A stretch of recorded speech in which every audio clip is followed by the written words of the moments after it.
Saksakalyan gunarnavasya Vande Guru Sri Charanarabindam.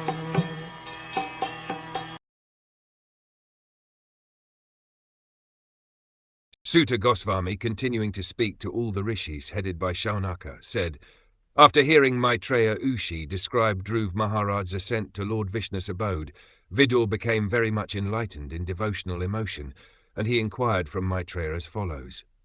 As evidenced in the topics between Vidura and Maitreya, the activities of the Supreme Personality of Godhead and the devotees are so fascinating that neither the devotee who is describing them nor the devotee who is hearing is at all fatigued by the inquiries and answers.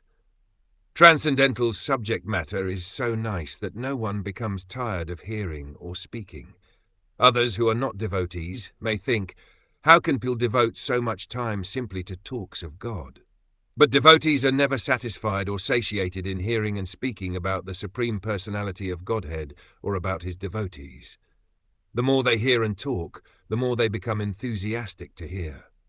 The chanting of the Hare Krishna mantra is simply the repetition of 3 words, Hare, Krishna and Ram, but still devotees can go on chanting this Hare Krishna mantra 24 hours a day without feeling fatigued.